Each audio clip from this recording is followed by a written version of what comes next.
எஸ்போ இலங்கையின் மூத்த படைப்பாளி. யாழ்ப்பாணத்தில் உள்ள நல்லூரில் 1932ஆம் ஆண்டு ஆணி மாதம் 4ஆம் திகதி பிறந்தார். சண்முகம் அம்மாக்குட்டி தம்பதிகளுக்கு மகனாக பிறந்த எஸ் பொன்னுத்துரை மட்டக்கிளப்பு பகுதியைச் சேர்ந்த வன்னியசிங்கம் தனவாக்கியம் தம்பதிகளின் மகளான ஈஸ்வரம் என்பவரை 1955ஆம் ஆண்டு கார்த்திகை மாதம் 18ஆம் தேதியில் மட்டக்கிளப்பில் திருமணப்பதிவு அலுவலகத்தில் வைத்து பதிவு திருமணம் செய்து கொள்கிறார். இவர்களுக்கு முதல் பிள்ளையாக மேகலா என்கிற பெண் பிள்ளையும், தொடர்ந்து அனுர, மித்திர, புத்திர, இந்திர என 4 ஆண் பிள்ளைகளும் பிறந்தார்கள். இவர்களுள் மித்திர விடுதலை போராட்டத்தில் ஈடுபட்டு 80களில் வீரச்சாவை தழுவ, புத்திர 2003இல் நோய்வாய்ப்பட்டு இறந்து விடுகிறார். ஏனைய பிள்ளைகள் ஆஸ்திரேலியாவில் குடியுரிமை பெற்று வாழ்ந்து கொண்டிருக்கிறார்கள். யாழ்ப்பாணத்தில் தமது ஆரம்ப கல்வியையும் உயர்கல்வியையும் தொடர்ந்து மேற்கல்விக்காக தமிழ்நாட்டில் தாம்பரம் கிறிஸ்தவ கல்லூரியில் பட்டப்படிப்பை நிறைவு செய்து கொண்ட எஸ்போ அண்ணாமலை பல்கலைக்கழகத்திலும் பயின்றார். பாடசாலை பருவம் முதல் தீவிர வாசிப்பில் ஈடுபட்டிருந்தவர். இளம் வயதிலேயே சிறுகதை, கட்டுரை, விமர்சனங்கள் எழுதி கலை இலக்கிய தேடலை தவமாக கொண்டு ஆங்கில இலக்கியங்களின் மீதும் ஈடுபாடு கொண்டிருந்தார். தமது 13வது வயதில் எழுத ஆரம்பித்தார். 1940ஆம் ஆண்டில் அவரது மூத்த சகோதரர் தம்பையா மாணவர் தேர்ச்சி கழகத்தின் சார்பில் ஞானோதயம் என்ற கையெழுத்து சஞ்சிகையை நடாத்திய பொழுது அதன் பக்கங்களை நிரப்புவதற்காகவும் இலக்கிய படைப்புகளை எஸ்போ எழுதியிருக்கிறார். பாரதியும் பாரதிதாசனும் எஸ்போக்கு தாக்கத்தை ஏற்படுத்தியவர்கள். எஸ்போ எழுதிய முதலாவது கவிதை வீரகேசரியில் வெளியானது. அதுவே அச்சில் வெளிவந்த அவரது கன்னிப் படைப்பு. எஸ்போவின் முதலாவது நாவல் தீ தமிழகத்தில் சரஸ்வதி இதழை நடத்திய விஜயபாஸ்கரனின் முயற்சியால் வெளியானது. இந்நாவல் ஈழத்து இலக்கிய வளர்ச்சியில் திருப்பு முனையை தோற்றுவித்ததுடன் சர்ச்சைகளையும் உருவாக்கியது. தீயை தீயிட்டு கொளுத்துங்கள் முதலான குரல்களும் எழுந்தன. இவ்வாறு அவரது முதல் நாவல் தீவிர வாசிப்புக்கும் கவனிப்புக்கும் சர்ச்சைக்கும் இலக்கானது முதல் எஸ்போ இலக்கிய உலகில் சர்ச்சைக்குரிய மனிதரானார்.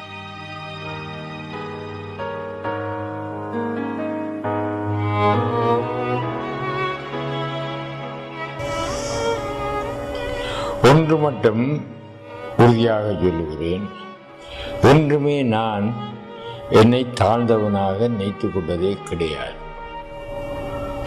ஏதோ சாதிக்க வேண்டும் என்ற ஒரு உள்ளுணர்வு என்னுள் இருந்தது. அது மட்டுமல்லாமல் நான் சம்பிரதாயமாக என்னுடைய ஜாதியில் என்னுடைய உறவுகளில் இருக்கக்கூடிய பெண்ணை மணப்பது இல்லை என்று முடிவான தீர்மானத்துடன் இருந்தேன். அதற்கான காரணம், என்னை இந்த ஜாதியத்திற்கு அப்பாற்பட்ட சிறைகளிலிருந்து மீட்டு கொள்ள வேண்டும் என்ற ஒரு ஆர்வம் இருந்தது. 55ஆம் ஆண்டு நான் மட்டக்களப்பில் உள்ள ஒரு சைவ வேளாளர் குடியைச் சேர்ந்த ஒருத்தியை கல்யாணம் கட்டினேன். அந்த கல்யாணம் கட்டினதற்கு காதல் அத்தனைக்கும் அப்பாற்பட பிரதான காரணியாக இருந்தது என்னுடைய ஜாதியை விட்டு வேறு ஒரு ஜாதி பெண்ணை கட்டிவிட்டு இந்த ஜாதி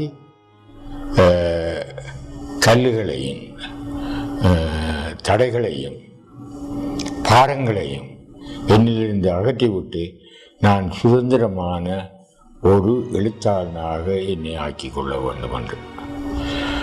இதன் காரணமாகத்தான் நான் முதலாக ஒரு நாவல் எழுதிய பொழுது அந்த நாவல் தீ நாவலாக இருந்தது.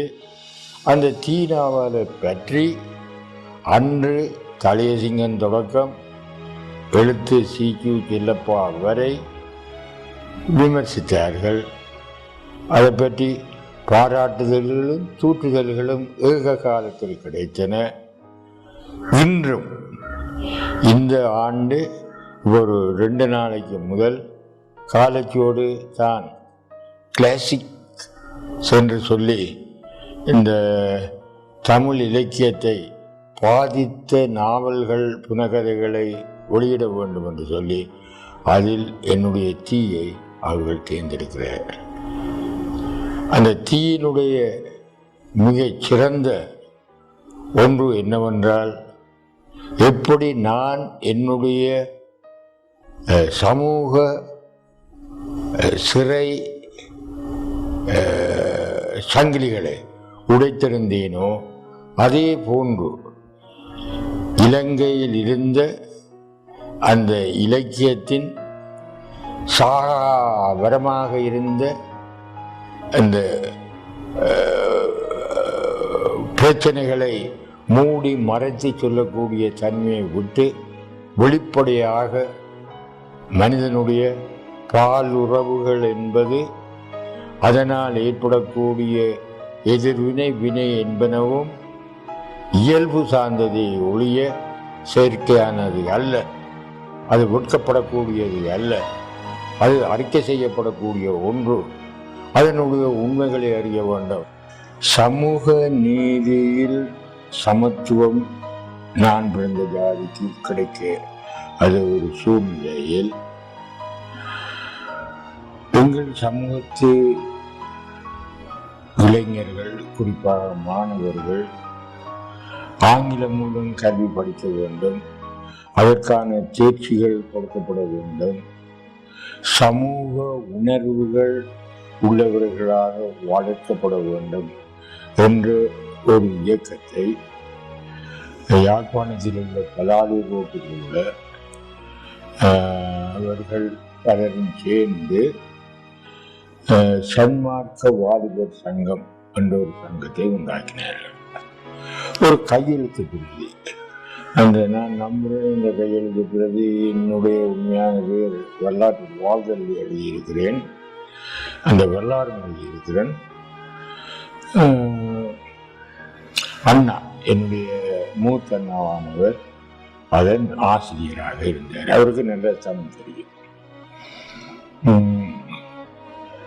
அவர் ஆசிரியராக இருந்த பொழுது அந்த பத்திரிகைகளுடைய பக்கங்களை நிரப்ப வேண்டிய நிர்பந்தத்தினால் பலருடைய பெயரை போட்டு கதை கட்டுரைகள் எழுதிய பொழுது நான் தன்னுடைய தம்பி என்பதனால் என்னுடைய பெயரிலேயும் கதைகள் கட்டுரைகள் எழுதி அதில் வாசித்தேன்.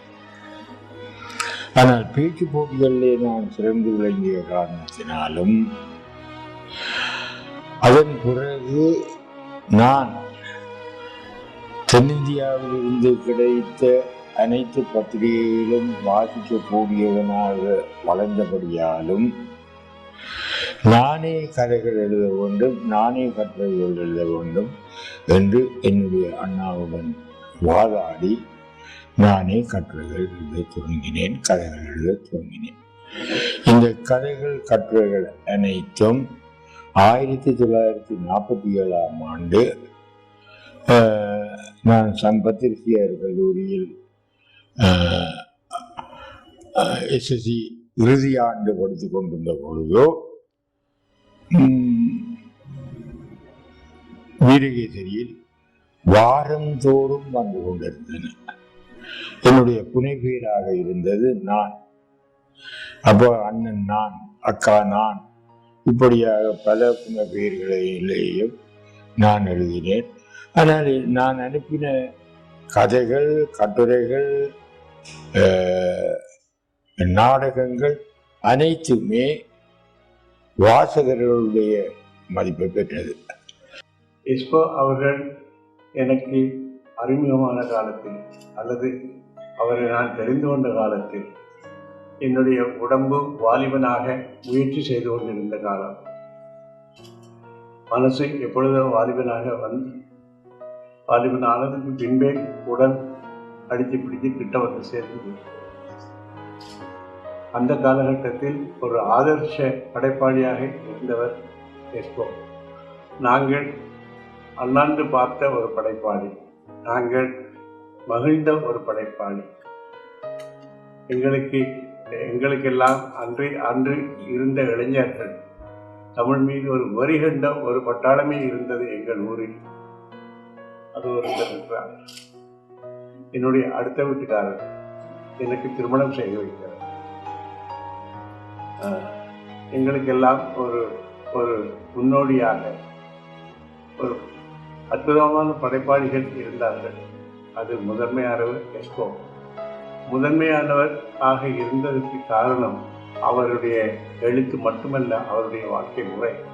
எங்களுக்கு அது ஒரு ரடிக்கல். நான் என்னுடைய சினிமாவில் இன்று வரை கடைப்பிடிக்க முயற்சி செய்யும் ஒரு சித்தாந்தம் அவரிடமிருந்து எனக்கு கிடைத்ததுதான். இதைத்தான் செய்வேன், இப்படித்தான் செய்வேன் என்ற அந்த பிடிவாதம் அவரிடமிருந்து நான் எடுத்துக்கொண்டதுதான். இதைத்தான் செய்வேன், இப்படித்தான் செய்வேன். தற்காலத்திலே திராவிட கழக அரசியல்வாதிகளும் அவர்களுடைய பிரசாரங்களும் எழுத்து மக்கள் தொப்புள் கொடி உறவுகள் அவர்கள் செய் நாடு நாங்கள் தாய் நாடு என்று சொல்வது அனைத்துமே அரசியலுக்கு முரண்பட்டது. அதற்கு ஆதாரமே கிடையாது. தமிழ்நாடு என்றொரு நாடு சங்க காலத்துக்கு முன்னர் இருந்து இன்று வரை, அதாவது ஆங்கிலேயர் சென்று ராஜாஜி காலம் வரை தமிழ்நாடு என்று ஒரு நாடு இருந்ததில்லை. ஆனால் தமிழ் பேசும் பல நாடுகள் தமிழகத்திலேயும் தமிழ் பேசும் ஒரு தமிழ்நாடு இலங்கையிலும் இருந்தது என்பதுதான் உண்மை.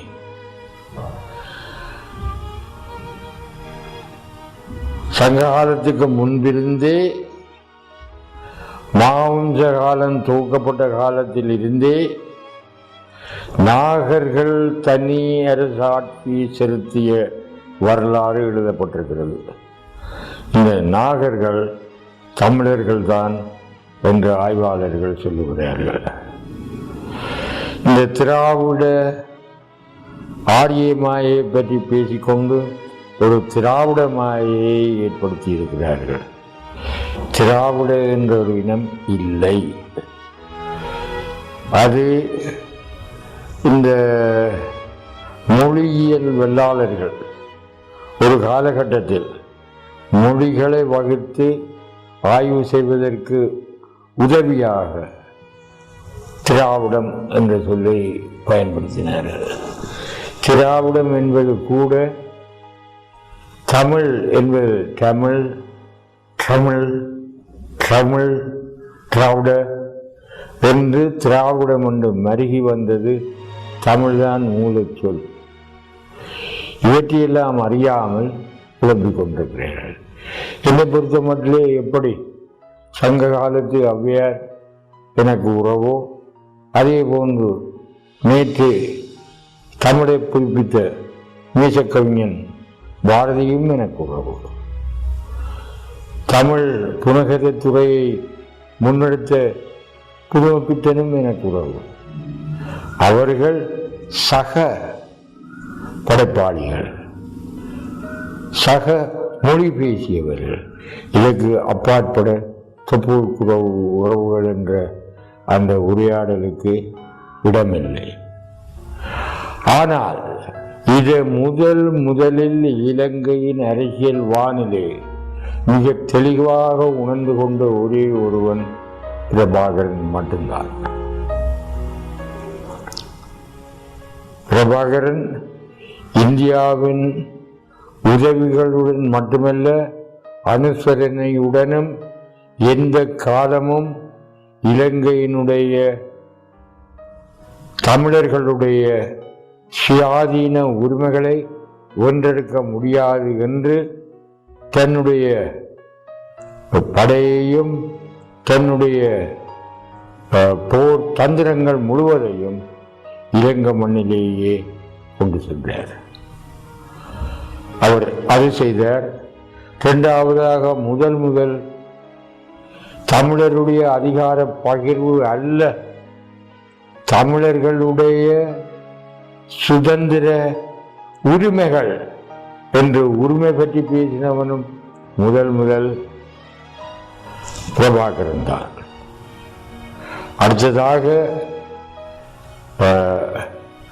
இந்திய உறவுகள் தன்னுடைய வெளிநாட்டு கொள்கைகளுக்கு அனுசரணையாக அப்பாற்பட தமிழர்களுடைய நலன் சார்ந்து ஒரு காலமும் வளைந்து கொடுக்காது என்பதையும் முதலில் உணர்ந்து கொண்டவன் பிரபாகரன் தான்.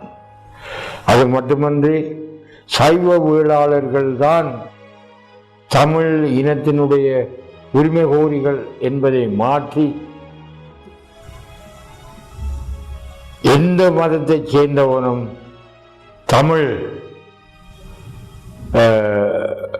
ஈழத்தமிழர் என்று சொல்லி அந்த உரிமைகளை அனுபவிக்க உரிமை உடையவர்கள் என்று சொன்னவனும் பிரபாகரன் தான். அது மட்டுமன்றி சைவ வேளாளர் அல்லாமல் ஒரு இயக்கத்தை, ஒரு அரசியல் மாபெரும் இயக்கத்தை வழிநடத்தவனும் பிரபாகரன் தான். பிரபாகரன் தோற்கடிக்கப்பட்டதுக்கு காரணம் நான் அரசியல் பேசுவதல்ல, எல்லாருக்கும் தெரிந்த விஷயம். நம்பியார்கள் எல்லாரும் சென்று இந்த இந்திய அதிகார மையத்தை எப்பொழுதும் சிக்கனை பிடித்து அவர்களை ஆட்டிக்கொண்டிருக்கக்கூடிய மலையாளத்தார்களுடைய போதனையின் கீழ் இந்திய அரசியல் சதிகளினால்தான் லட்சக்கணக்கான மக்கள் கொல்லப்பட்டார்கள் என்பது உறுதி. இந்த போராட்டத்திலே கூட விடுதலை புலிகளுடைய போராட்ட திட்டங்களுக்கு அத்தனையையும் அறுத்தெறிந்து சேட்டலைட்ஸ் செய்திகள் மூலம் உடனடியாக நகர்த்தும்படி களத்திலே நின்று ஆலோசனை கூறியவர்களும் அவர்கள்தான்.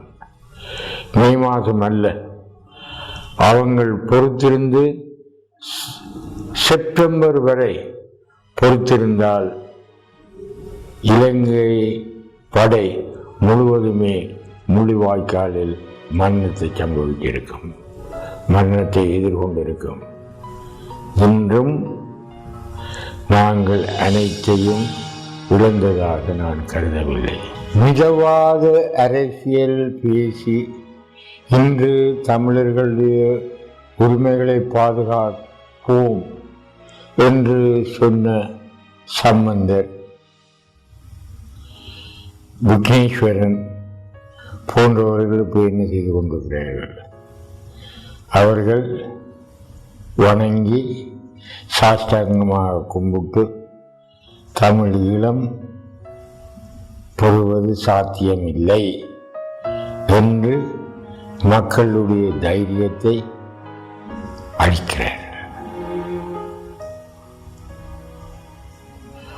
2000 ஆண்டுகளாக யூத இனம் நாட்டுக்கு நாடு அலைந்து திரிந்து பல லட்சோப மக்கள் நச்சு கிடங்குகளிலே உயிரை தியாகம் செய்து இருந்த யூத இனம் 2000 வருஷங்களுக்கு பிறகு தன்னுடைய தாய்நாட்டை பெற முடிவது சாத்தியமானால் நிச்சயமாக இன்று புலம்பெயர்ந்து வாழக்கூடிய,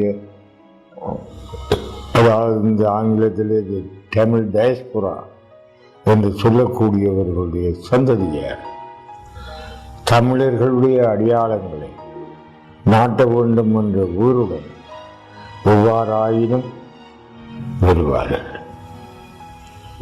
என்றும் இலங்கையில் சிங்கள மேலாதிக்கம் நிலைத்ததாக வரலாறும் இல்லை. தமிழர்கள் தங்கள் உரிமைகளை நீண்ட காலமாக இழந்ததென்ற வரலாறும் இல்லை. இப்படி பேசுபவர்களுக்கு இலங்கை சரித்திரத்தை மேலே ஒருக்கா வாசித்து பார்க்க வேண்டும் என்று கேட்டுக்கொள்கிறேன். சே பொன்னம்பலன் ராமநாதனோட போட்டியிட்டது பிரிட்டோ. ராமநாதன் பார்க்க கட்டிக்காரன். அவர் ராமநாதனை பார்க்க வயது கூடிய அங்கீகரிக்கப்பட்ட ஒரு வழக்கறிஞராக இருந்தார். அதற்கு அப்பாற்பட அவர் நீதிபதியாக கூட இருந்ததாக அவர்தான் போட்டியிட்டது பொன்னம்பலம் ராமநாதனோட. போட்டியிட்ட பொழுது ஆறுமுக நாவலர் பொன்னம்பலம் ராமநாதனுக்கு, அப்ப அவர் பொன்னம்பலம் ராமநாதனுக்கு தான் வாக்கு கொடுக்க வேணும் வந்து பிரசாரம் செய்தார். பிரசாரம் செய்ததுக்கு ஒரே ஒரு காரணம் பிரிட்டோ கிறிஸ்தவன். சரியோ, வேறு எந்த காரணமும் இல்லை. அப்ப இந்த நலவர் பல்லர் பறையர் அம்பத்தர் வண்ணர் அவங்கள மட்டுமல்ல, இவங்கள் கிறிஸ்தவர்களான வேளாளர்களை கூட விடமாட்டாங்க. அதை உடைச்செறிஞ்சது இசைவி சிறுநாயகம் மட்டும்தான். தந்து செல்வார். ஆனா செல்லுநாயகத்துக்கு செய்த துரோகம் இவங்கள். அவர் கிறிஸ்தவன். ஆமா, எஸ்ஏவி என்ன சாமுவேல் கேல்ஸ் வேலுக்குள்ள செல்வநாயகம். அந்த சாமுவேல் கேல்ஸ் வேலுக்குள்ள செல்வநாயகம் திட்ட பொழுது அவரை கொண்டு போய் இருக்கிறதா? அதை எரிச்ச பெருமையெல்லாம் அமர்ந்திருந்தது. ஏனென்றால் தான் அந்த தலைவர் பதவி எடுக்க வேண்டும் என்று கொஞ்சம் கொஞ்சம் நல்லது சூழ்ச்சி செய்தது அமர்ந்திருந்த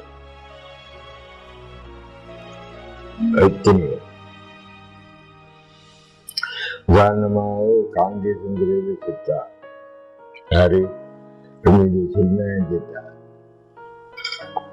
ஈஸியாக அந்த தொகுதியை கொண்டுட்டு போயிருப்பான் சொல்ற. அப்ப அந்த தொகுதி இவன் நான் தான் அரசியல்வாருக்கு, நான் அரசியல் இல்லை, நான் தான் என்று சொல்லத்தானே காங்கிரஸ் துறைக்கு வந்தவன். காங்கிரஸ் துறைக்கு வந்துட்டு தன்னுடைய வட்டுக்கூட்டை இதை திருநாவுக்கரசுக்கு விட்டு கொடுக்கறதுக்கு திருநாவுக்கரசிட்ட காசு அடிச்சவன் தானே. ஆமா, அத்தோட இந்த செல்நாயம் இருக்கிறதுல தமிழர் விடுதலை கூட்டணி உருவாக்கினார் தானே. அப்ப தமிழ் காங்கிரசும் தமிழரசு கட்சியும் மற்றது தொண்டமா தோட்ட தொழிலாளர் காங்கிரசும் ஒன்றாக இணைந்துதான் தமிழர் விடுதலை கூட்டணி அமைக்கிறது. அப்போ காங்கிரசும் அவர்களோட வந்து ஜிஜி பொன்னம்பலம் செத்துட்டு, ஜிஜி பொன்னம்பலனுடைய மகன் குமார் பொன்னம்பலம் என்னையும் ஒரு கேண்டிடேட்டா போட கேட்டது. அப்ப போட சொன்ன பொழுதோ அவர் கேட்டது நல்லூரத்தான். என்ன இஎம்பி நானாலும் செத்து போங்க. அப்போ யாழ்ப்பாணம் அப்பா இருந்த சீட் அதை நீங்கள் எடுத்துக்கொள்ளுங்க, எனக்கு இதை தாண்டது நல்லூர். இவன் நல்லூரை கொடுக்காம சிவசிதம்பரம் தமிழ் காங்கிரஸ் தலைவர் சிதம்பரத்தை கொண்டு வந்து நல்லூர்ல போட்டுட்டு குமாருக்கு இடம் கொடுக்காம, அப்போ என்னத்துக்கு உடுப்புட்டியிலிருந்து கொண்டோடி கொண்டு வந்தது, என்னத்துக்கு என்று சொல்றதுக்காக அது சிறுபான்மை தமிழர்களுக்கு உடுப்புட்டியை கொடுக்க கொண்டு போட்டுதான் ராஜலிங்கத்தை கொண்டு வந்தது. உடுப்புட்டி எம்பியானது ராஜலிங்கம் தான். அவன் எனக்கு நல்லா தெரிஞ்ச ஒரு நண்பன் போக்கிலியம் தான். அவர் வந்ததாங்க. இப்படி சதுரங்கம் விளையாடித்தான் ஜிஜி பொன்னம்பலத்தின் மகனுக்கும் எஸ்ஏவி சிறுநாயகத்தின் மகனுக்கும் கழுத்தறுத்தவன் அமிர்தலிங்கம். உயிரில் அமிர்தலிங்கம் பெரிய அமிர்தலிங்கத்தை போல படுவதற்கு உலகத்தில் உள்ள இலங்கை தமிழர் அரசியல் வரலாற்றில் யாரும் அது விடுதலை புலிகளுக்கு தெரிஞ்சுதான் அவங்க கொண்டு இப்போ வந்துட்டு என்னன்னா ராஜீவ்காந்தி வந்த பொழுது அதாவது முதல்ல அந்த இதுக்கு ராமநாதன் கேட்டா கூட அவர் சொல்லுவார். ஏன்னா அந்த காலத்துல ராமநாதன் அகதியாக இங்கே நின்றவன். எங்க சென்னையில. அப்ப இவன் மெடிக்கல் காலேஜ் அங்கேயே இடம் கிடைக்குது மெடிசினுக்கு. ஆனால் எங்கட அமிர்தலிங்கம் இங்க வந்து டென்டல் படிச்சுட்டு அவங்க எல்லாரையும் எம்ஜிஆரை பிடிச்சி மெடிக்கல் காலேஜுக்கு கொடுத்து அவங்கள்ட்ட எல்லாம் லட்சக்கணக்கான ரூபாய்களை வசூலித்து கொண்டு மெடிசின் செய்ய ராமநாதன் போன்றவர்களுக்கு இடம் வாங்கி கொடுக்கல. அதுக்கு பிறகு ராமநாதன் திரும்ப போய் அங்க படிச்சு அவர்கிட்ட மெடிக்கல் இதுல 1 வருஷமோ 2 வருஷம் இப்படியே போனது. அவர்கிட்ட கேட்டு பாருங்க சொல்லுவாங்க. சரியா? அப்ப இந்திரா காந்தி கூப்பிட்டு வந்தல இந்த நான் இலங்கை மீது இந்திய படையை அனுப்புறேன். அந்த அந்த ஆக்ஷன் வங்காளத்திலே எடுத்த ஆக்ஷனை காட்டி விரைவாக நடக்கும். 1 வாரத்தில் முடியும். தமிழ் பகுதிக்கு நீ பிரைம் மினிஸ்டராக பதவி ஏற்கிறியா என்று கேட்டவளா? இல்லைன்னா அது தெரியும். இல்லை, அது யோசிக்கணும் கொள்ளணும். அதுக்கு பிறகு ஐபிகே போன பொழுது அதுக்கு எனக்கு காரணங்கள் தெரியாது. ஐபிகே போன பொழுது எல்லாம் இதண்டு போட்டு ஐபிகே விட்ரோவா பண்ணும் பொழுது வடக்கு கிழக்கு மாகாணத்தின்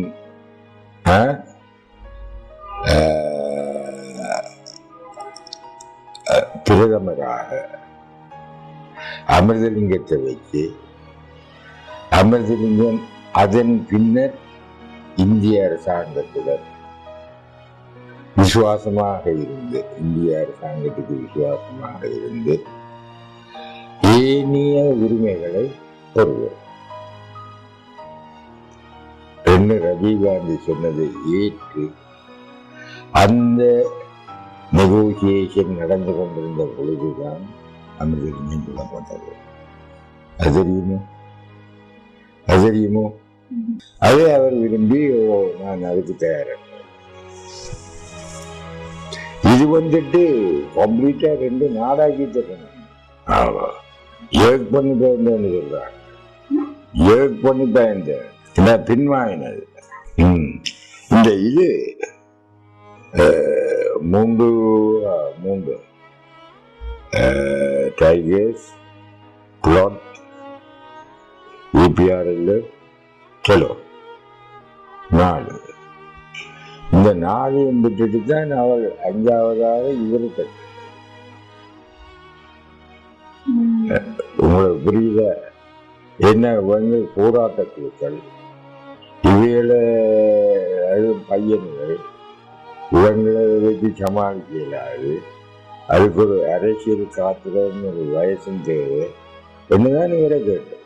இவர் அந்த கட்டத்தில் இந்த போராட்ட குழுக்கள் வலுவாக இருக்கிற காரணத்தினால் பயந்தும் இல்லை இப்போ யோசிக்க வேணும் என்ற வேலைக்கு அந்த கட்டமாக இருக்கலாம் நான் ஊகிக்கிறேன்.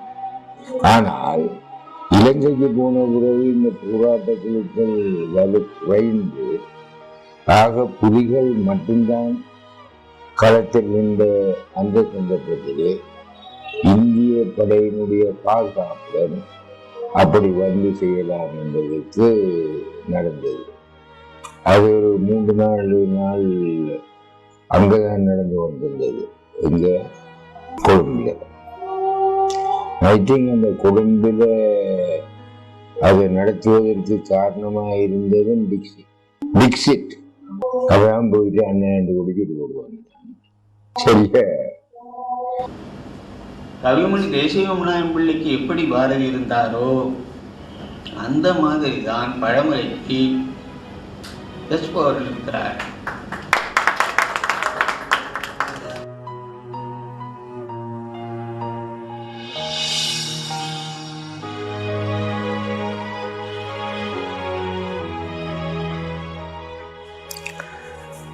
அந்த நாள் நாடகம் விஜயன் இலங்கையில் குடியேறி குவேனியை மணந்து அரசு பதவி ஏற்ற பின்னர் குவேனியை கைவிட்டு பாண்டிய மன்னனுடைய மகளை கல்யாணம் கட்டுவது பொழுது குவேனியை பிரிந்து செல்லும் காட்சியை மையமாக கொண்டு எழுதப்பட்ட ஓர் நாடகம்.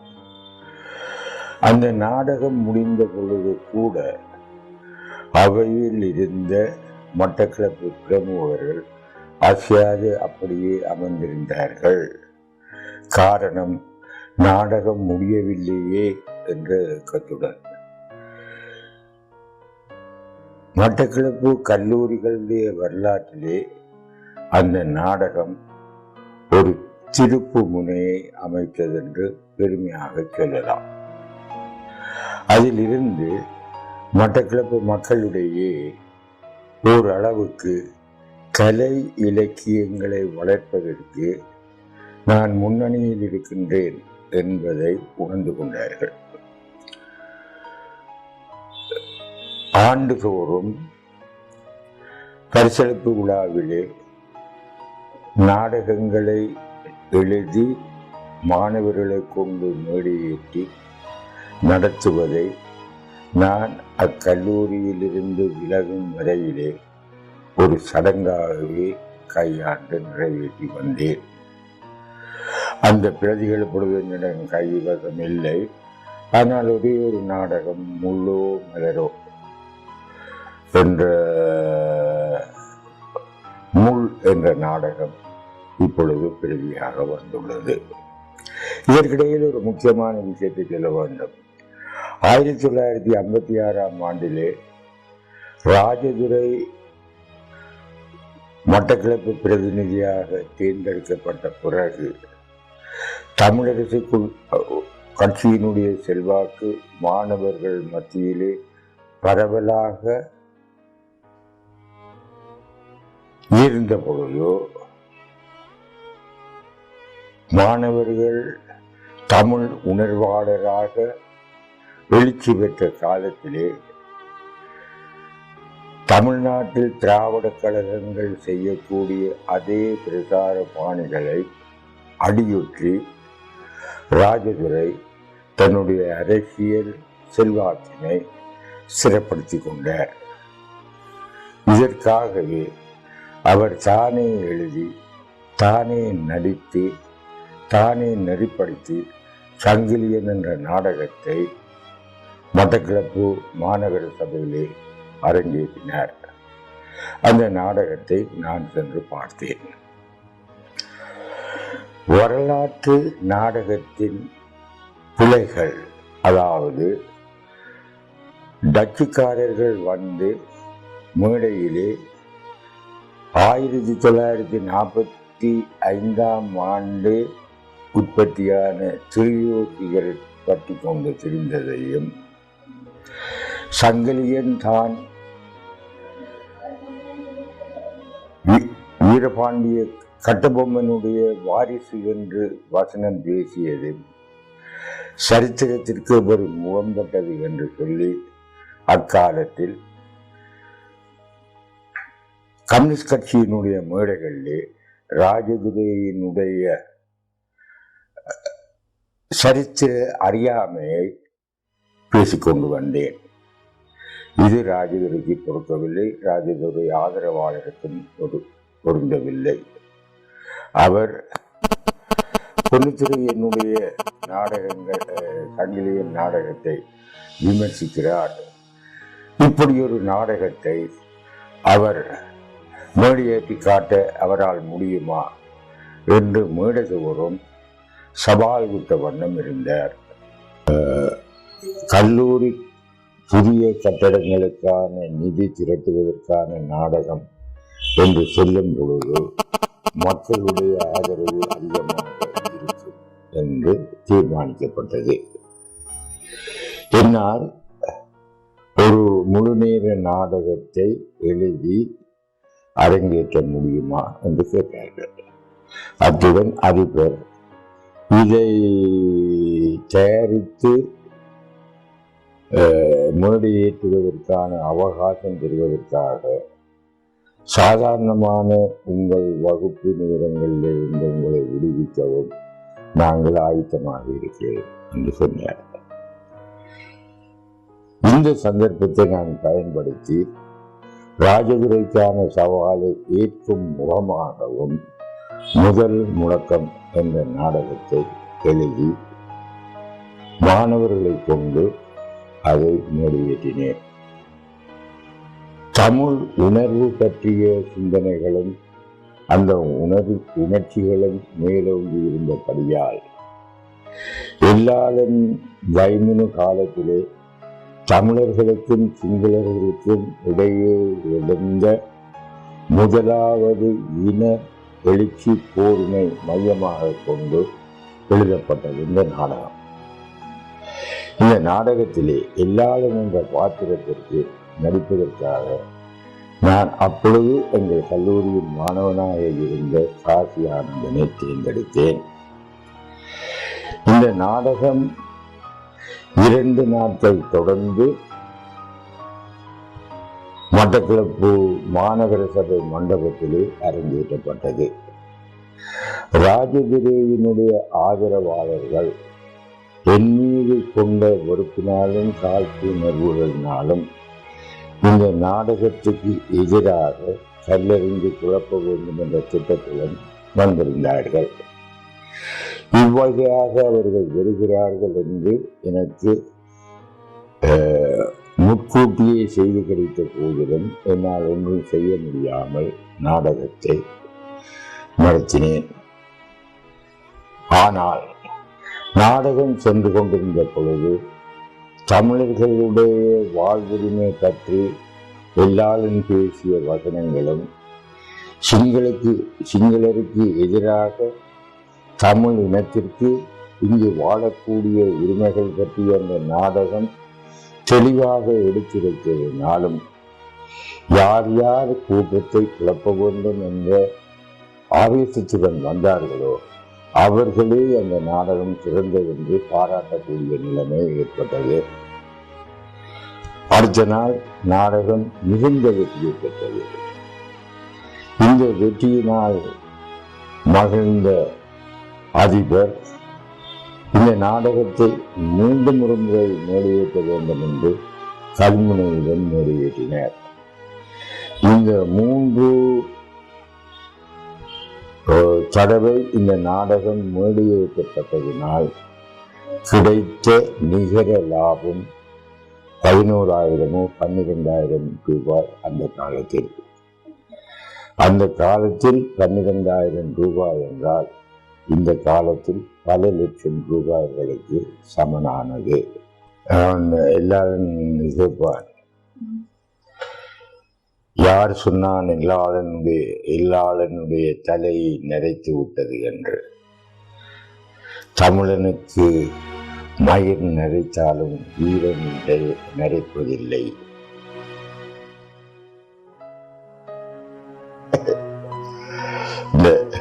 யார் சொன்னான் எல்லாருடைய மயிர் நரைத்து விட்டது என்ற கிழவனாகிவிட்டேன் நரைத்து விட்டது என்று. தமிழனுக்கு மயிர் நரைத்தாலும் வீரம் நரைப்பது கிடையாது. சாவென்ற நாடகத்தில் ஆமா, நான் போனோடனே உடனே செத்து போவேன். செத்து போனோடனே என்னுடைய கதாநாயகியா நடிக்கிறது ஆண்டாள். அவள் என்ன வீட தொப்பு ஆண்டாளோ அவள் என்ன தாமிரன் லலிதா ஆண்டவள். தாமிரன் லலிதா தொப்த பொண்ணு விழுந்து அடிச்சு கூத்தாடி இருந்தாரு. ஆனால் என்னுடைய நாடகங்களில் ஒரு திருப்பு முனையாக கொண்டாடப்பட்டன 2 நாடகங்கள். ஒன்று வலை என்ற நாடகம். இந்த வலை என்ற நாடகம் இந்திய வரலாற்றில் அசோகனுடைய ஆட்சி காலத்திலே சாணக்கியன் தன்னுடைய சாதுரியங்களினால் ஓர் இந்து சாம்ராஜ்யத்தின் மரபின் பின்னர் அல்லது அதனுடைய சாக்காட்டிலே ஒரு பௌத்த சாம்ராஜ்யத்தை உருவாக்கக்கூடியதான சதிவலை பின்னியதை பற்றியதுதான் அந்த நாடகம். அந்த நாடகம் கொழும்பிலே 3 தடவைகள் மேடியேற்றப்பட்டன. அந்த 3 நாடகங்களையும் மேடியேற்றியது இலங்கையில் நாடகத்துறையிலே, குறிப்பாக வானொலி நாடகத்துறையிலே மிக புகழ்பெற்று பல நாடக கலைஞர்களை உருவாக்கிய சானா என்று அழைக்கப்படும் சண்முகநாதன் அவர்கள் அதை நெறிப்படுத்தியிருந்தார்கள். அதன் பின்னர் சினிமா துறையிலும் நாடகத்துறையிலும் தன்னுடைய நிறைவான பங்களிப்பு செய்த ஏ. ரகுநாதன்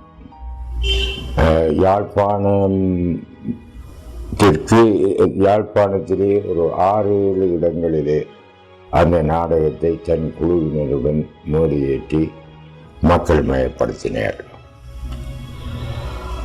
ஆனால் எனக்கு நாடகத்துறையிலே மிகவும் திருப்தி தந்த நாடகம் முறுவல் தான். இந்த முறுவல் நாடகத்தை நான் எழுதியது நாடகத்துறையில் மெக்கன்டையர் போன்றவர்கள் செய்துள்ள புதுமைகளை உள்வாங்கி, புதிய நாடக மரபுகளை உள்வாங்கி, புதிய நாடக மேடத்துறையிலே புகுத்தப்பட்டுள்ள, சர்வதேசியமாக புகுத்தப்பட்டுள்ள கருத்துக்களை உள்வாங்கி எழுதப்பட்டதுதான் முறுவல் என்ற நாடகம். இந்த முறுவல் என்ற நாடகத்தின் பிரதியை நான் எழுதிய போதிலும் அதை நெறியாளுகை செய்தவர் சுஹேல் ஹமீட்.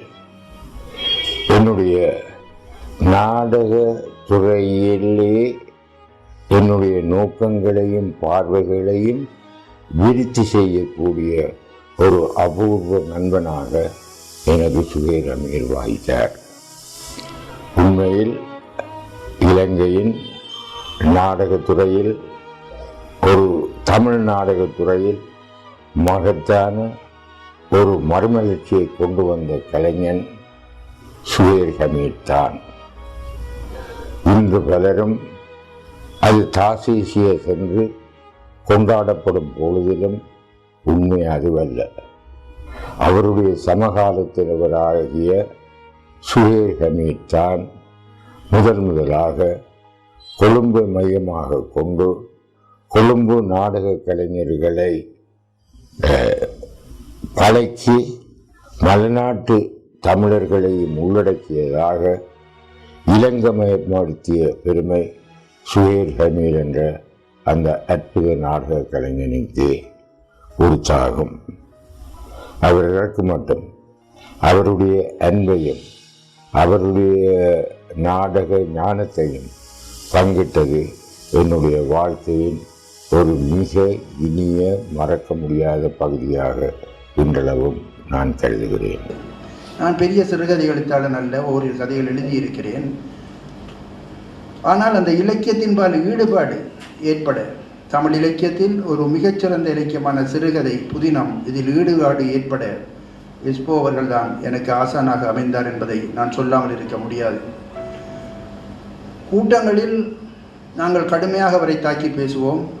அவருடைய கூட்டங்களில் என்னை உட்பட, என்னை அவர் மேடைகளில் பிளெயின்டி பேச்சாளன், தகரடப்பா கவிஞன் என்றெல்லாம் பேசிய காலம், அந்த காலத்தை நான் இன்றும் மறப்பதில்லை. கடுமையாக பேசுவோம். ஆனால் அவருடைய உள்ளம் அவ்வளவு பெரிய உள்ளம் என்பதை உங்களுக்கு சொல்கிறேன். இப்படி பகையாக மோதிக்கொண்டிருக்கிற அதே நாட்களில் அவர் என்னோடு மிக பாசமாக பழகி கொண்டிருந்தார். என்னுடைய கட்சியிலேயே அப்படியான ஒரு உள்ளம் கொண்டவரை நான் பார்க்கவில்லை. அதைத்தான் நான் பதிவு செய்ய விரும்புகிறேன்.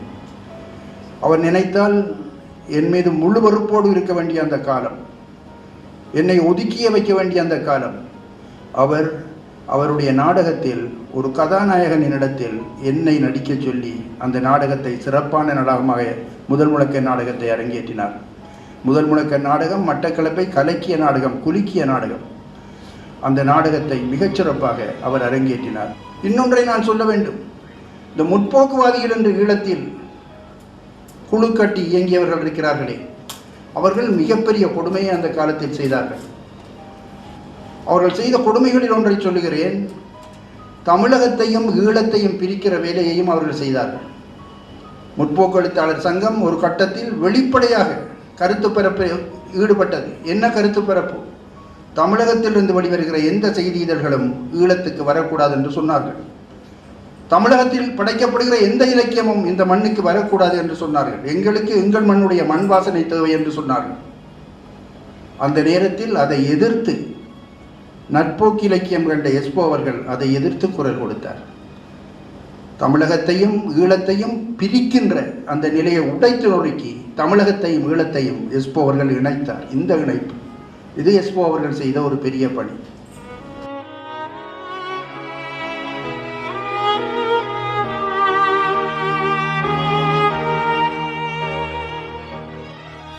பட்டப்படிப்புக்கு நான் சரித்திரத்தை ஒரு பாடமாக எடுத்திருந்தேன், பொருளாதாரத்தை இன்னொரு பாடமாக எடுத்திருந்தேன். இலங்கை கல்லூரிகளில் பொருளாதாரம் கற்பிக்காமல் சரித்திரம் தான் கற்பித்துக் கொண்டிருந்தார்கள்.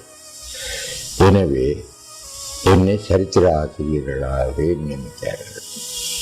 பல பாடசாலைகளிலும் பல கல்லூரிகளிலும்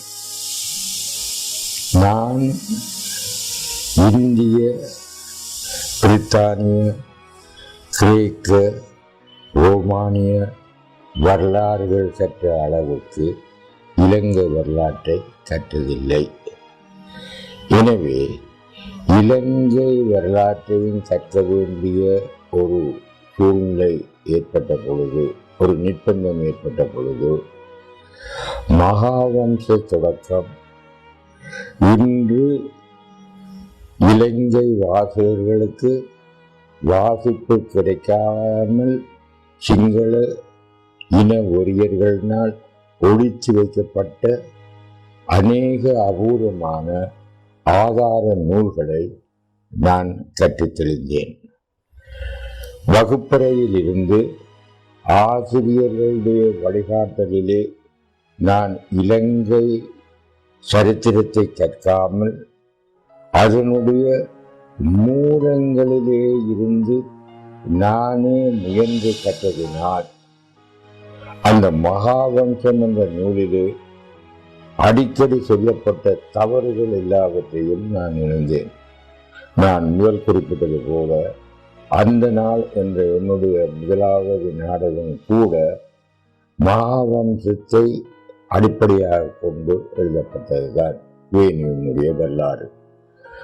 அதே போன்று என்னுடைய முதல் முழக்க நாடகம் கைமுழு எல்லாளனுக்கு இடையே நடந்த முரண்பாடும் யுத்தத்தை பற்றியது தான். மகாவம்சத்தினுடைய தென்னேல் அற்ற தலைவனாக உயர்த்தி பேசப்படுபவன் கைம்னு. இதன் காரணமாக காலங்காலமாகவே இந்த மகாவம்சத்தை நான் மீண்டும் மீண்டும் படிக்க வேண்டிய நிர்பந்தத்திற்கு உட்படுத்தப்பட்டேன். அது மட்டுமன்றி 1965 ஆண்டில்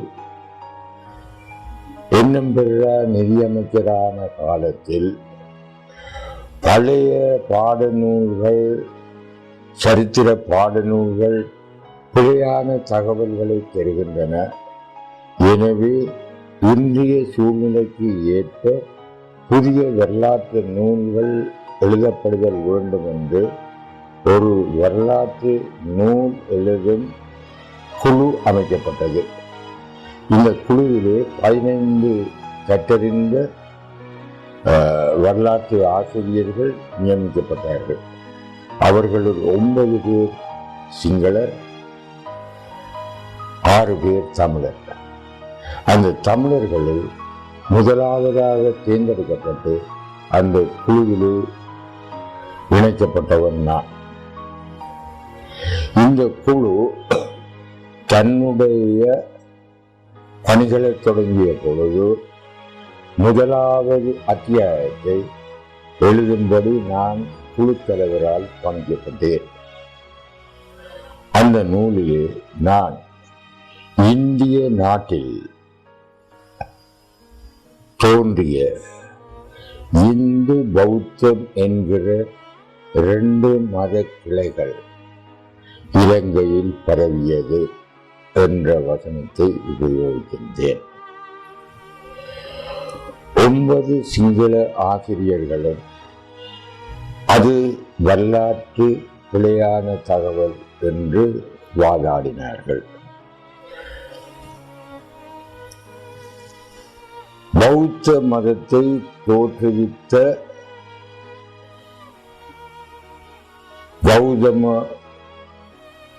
சித்தார்த்த கௌதம நேபாளத்திலே பிறந்தவர் என்றும், எனவே பௌத்தம் இந்தியாவிலிருந்து வந்து சொல்வது தவறு. என் குழுவில் பணியாற்றிய சகாக்களுக்கு, குறிப்பாக சிங்கள சகாக்களுக்கு நான் உடனடியாக சொன்னேன், நேபாளம் என்ற ஒரு நாடு புத்தர் வாழ்ந்த காலத்தில் இருந்ததில்லை. இன்று நேபாளத்தில் இருந்து பௌத்தம் வந்தது என்று சொன்னால், இன்று நேபாளம் ஒரு புத்த நாடு அல்ல, உலகில் உள்ள ஒரே ஒரு இந்து நாடு நேபாளம். இத்தகைய வரலாற்று குளறுபடிகளை நாங்கள் மாணவர்களுக்கு சொல்லிக் கொடுக்க வேண்டுமா என்பது என் நிலைப்பாடாக இருந்தது. அந்த குழுக்களுக்கெல்லாம் தலைவராக கடமையாற்றிய குருகே என்பவர் தலைமையில் இதற்கான தீர்வு ஆராயப்பட்டது. குருகே 2 பக்க நியாயங்களையும் கேட்டுவிட்டு நான் அதிசயிக்கும் வண்ணம் என்னுடைய நிலைப்பாடுதான் சரி என்று தீர்ப்பு கூறினார். தொடர்ந்து பணியாற்ற முடியாத நிலையில் UNP அரசாங்கம் வெற்றி பெற்று ஆட்சி அமைத்ததினால் சரித்திர பாடநூல் எழுதும் குழுவும் கலைக்கப்பட்டது. திரும்பி வந்த பொழுது எவ்வளவு வேகமாக சிங்கள இனவாதிகள் இலங்கையின் வரலாற்றை சிங்களமயமாக்குதல் வேண்டும் என்பதிலே கருத்து ஒருமித்தவர்களாக வாழ்கிறார்கள் என்பதை உணர்ந்தேன். இதனால் அரிதாக இருந்த சரித்திர நூல்களையும் மகாவம்சத்தையும் கொண்டு திரும்பவும் என்னுடைய மட்டக்களப்பு வாழ்க்கையை ஆரம்பித்தேன். அப்பொழுது எவ்வாறாயினும் மகாவம்சத்தில் உள்ள வாசகங்களும் அந்த நூலும், அந்த நூலிலே சொரியப்பட்டுள்ள வரலாற்று வழக்களும் தமிழ் வாசகர்களுக்கு சென்றடைதல் வேண்டும் என்று என்னுடைய ஓய்வு நேரங்களிலே மகாவம்சத்தை தமிழ்படுத்துதல் வேண்டும் என்ற முடிவுக்கு வந்தேன். இதன் காரணமாக 70களிலே ஆரம்பத்தில் நான் மகாவம்சத்தை தமிழில் ஆக்கவும் அதில் உள்ள சரித்திர முரண்பாடுகளை பற்றி விரிவான அடிக்குறிப்புகள் எழுதுவதிலும் காலம் கழித்தேன். என்னுடைய மகாவம்ச மொழிபெயர்ப்பு பூரண நிலையில் இருந்த பொழுது சூறாவளி தாக்கி என்னுடைய அனைத்து எழுத்துக்களும் அழிந்தன. அழிந்தவற்றில் ஒன்று மகாவம்சத்தை பற்றிய என்னுடைய மகாவம்சத்தின் என்னுடைய மொழிபெயர்ப்பும் அந்த மொழிபெயர்ப்பில் இணைக்கப்பட வேண்டிய சரித்திர குறிப்புகளுமா. அந்த மகாவம்சத்தை எழுதி முடித்த பின்னர் இலங்கையின் வரலாறு பற்றி,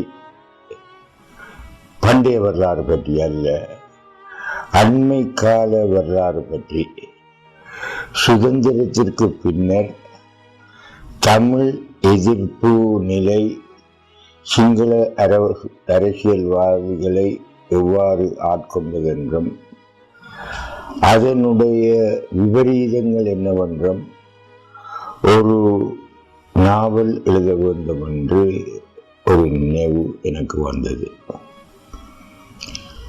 சாண்டில்யன், கல்கி,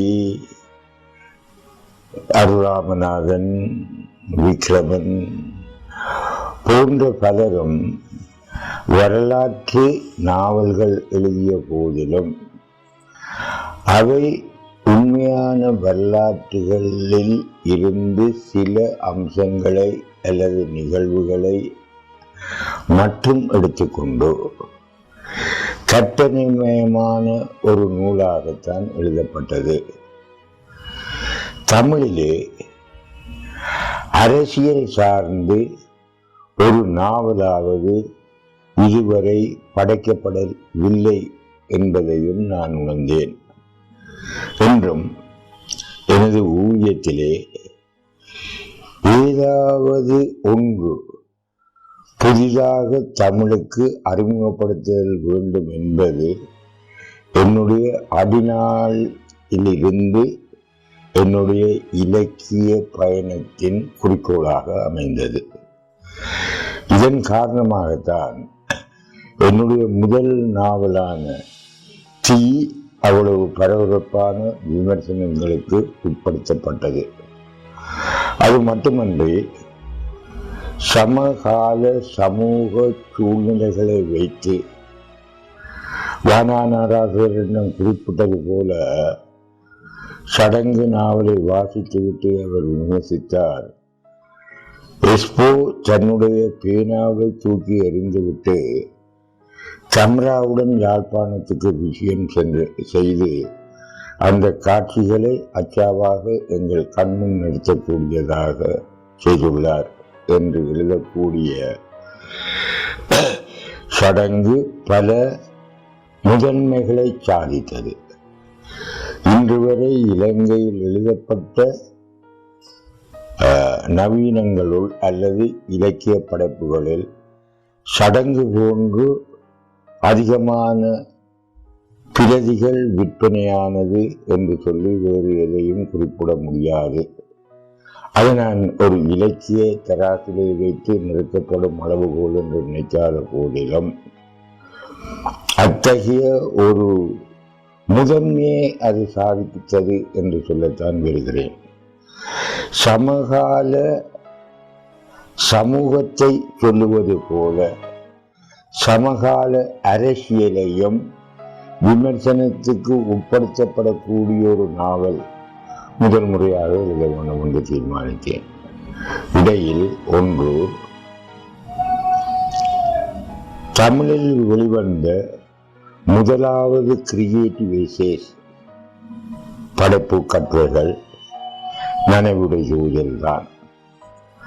அதை நான் திட்டமிட்டு தமிழ் வறுமைப்பட்டுக் கொள்ளக்கூடாது என்பதற்காக புதிதாக ஆங்கில இலக்கியத்தில் நல்ல வரவேற்பினை பெற்று புதிய இலக்கிய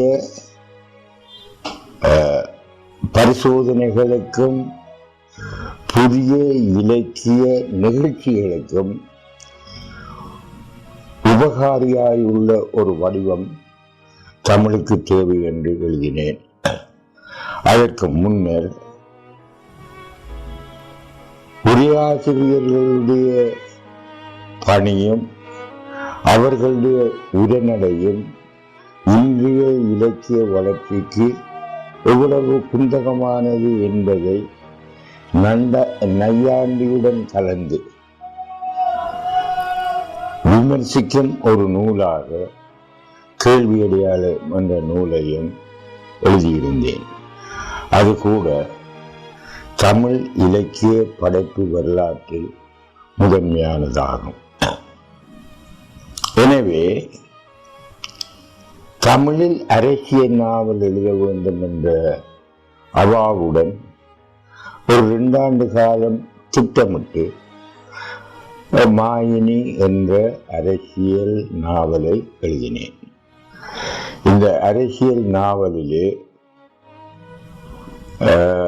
உண்மையாக வாழ்ந்த, என்னுடன் வாழ்ந்த, என்னுடன் சமகாலத்தவர்களாக வாழ்ந்த அரசியல் தலைவர்களுடைய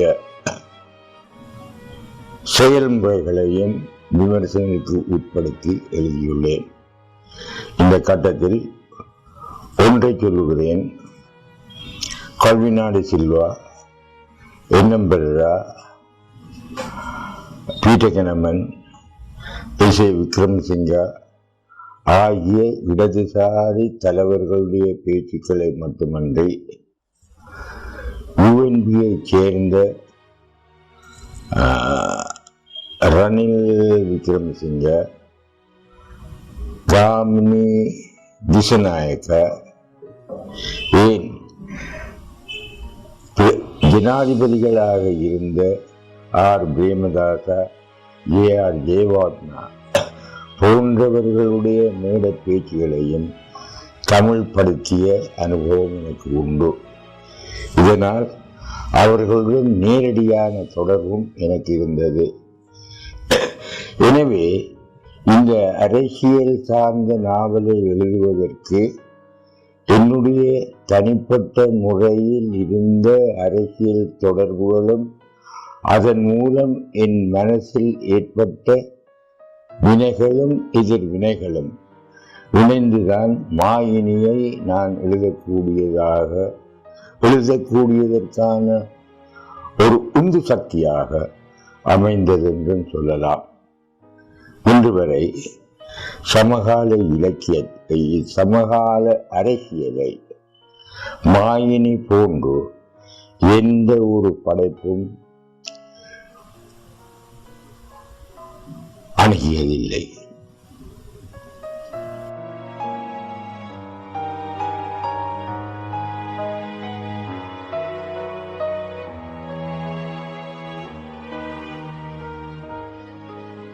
எஸ்போ பல்துறைகளிலும் இயங்கி வந்தவர். அவருடைய நூல்கள் பல்துறை சார்ந்தவை.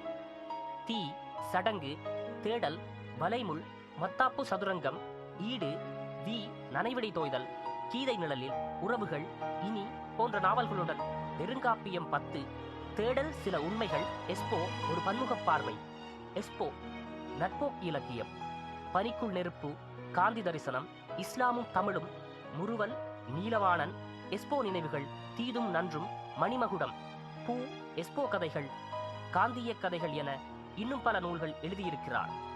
மேலும் ஆபிரிக்க மொழிபெயர்ப்புகளான 12 தொகுப்புகளையும், வாத்சாயனரின் காமசூத்திரம் போன்ற நூல்களையும் மொழிபெயர்த்திருக்கிறார். மேலும் வரலாற்றில் வாழ்தல் என்ற நூல் அவசியமாக குறிப்பிட வேண்டியது. இதில் தன் வரலாற்றினையே முழுமையாக எழுதியிருக்கிறார். மிக மிக முக்கியத்துவம் வாய்ந்த நூல்களாக மாயினி, மகாவம்சம் போன்றவை இருக்கின்றன. மாயினி இலங்கையின் அரசியல் வாழ்ந்த பின்னணியும், அங்கே வாழ்ந்த அரச குடும்பங்களையும், அவர்களோடு தொடர்புபட்ட அரசியல்வாதிகளையும் கதாபாத்திரங்களாக வைத்து எழுதப்பட்ட ஒரு முக்கியமான அரசியல் நாவல். மகாவம்சம் விஜயனும் அவனுடைய 700 தோழர்களும் இலங்கைக்குள் வந்திறங்கியது முதல் ஆரம்பிக்கின்ற சிங்கள வரலாறு.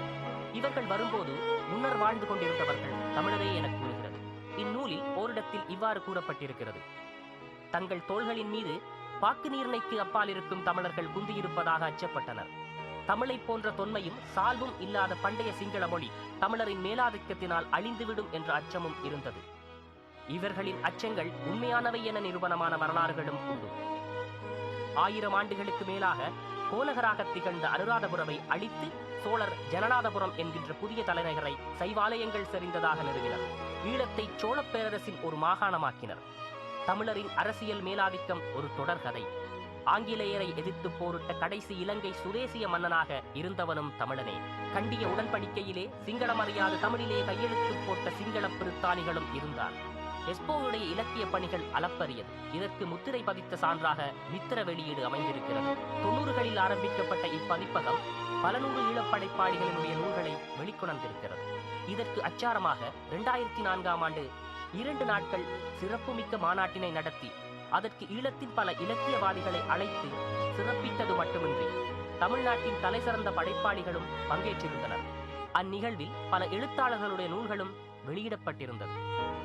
எஸ்போவனுடைய அந்த பிரமாண்டமான அந்த குழந்தமைத்தனம் அதான் ரொம்ப முக்கியம். ஒரு எழுத்தாளனுக்கு மிக முக்கியமாக வேண்டிய ஒரு குணம் அந்த குழந்தமைத்தனத்தை இழக்காத அந்த பண்பு. 80 வயசு ஆனவருக்குள் இன்றைக்கும் அந்த குழந்தைக்கு இருக்கக்கூடிய எல்லா விதமான சேஷ்டைகளும் கோபங்களும் இது எல்லாமே இருந்து கொண்டிருக்கிறது. ஒரு இடத்துல சொல்லுகிறார், இவ்வளவு வயதாகி உங்களுக்கு முதிர்ச்சி அடையவில்லை என்று ஒருவர் கேள்வி கேட்கிறார். இந்த தீதும் நன்று பிறதரவாரா என்கிற அந்த கேள்விப்பது புத்தகத்தில் அப்படி ஒரு விமர்சனம் உங்கள் மேல் இருக்கிறதே என்று. எனக்கு அப்படிப்பட்ட முதிர்ச்சி தேவையில்லை என்கிறார். நான் இப்படியே முதிராத குழந்தையாகவே இருந்து விடுகிறேன். இப்படி ஒரு எழுத்தாளரை தமிழகத்தில் நீங்கள் எங்கே சந்திக்க முடியும்? உண்மையிலே எஸ்போ என்கின்ற மிகப்பெரிய கலைஞர் நம்முடைய தமிழ் சமூகத்தில் மிகச் சரியாக அங்கீகரிக்கப்படவில்லை. அதுதான் அவருக்குள்ளே இருக்கக்கூடிய மிகப்பெரிய கோபமாக இருக்கிறது. அப்போ எஸ்போவினுடைய எழுத்து பயணம் என்பது ஒடுக்கப்பட்ட உரிமை, ஒடுக்கப்பட்ட ஒரு குரல், ஒடுக்கப்பட்ட ஒரு மனிதம் தன்னுடைய உரிமைக்காக குரல் கொடுக்கக்கூடிய ஒரு உலக குரலாக அது வெளிப்படுகிறது. அதனால்தான் இன்றைக்கு அவர் ஆப்பிரிக்க இலக்கியங்களை கிட்டத்தட்ட 10-16 ஆப்பிரிக்க இலக்கியங்களை இன்றைக்கு தமிழில் இந்த வயதில் மொழிபெயர்த்து தள்ளி கொண்டிருக்கிறார்.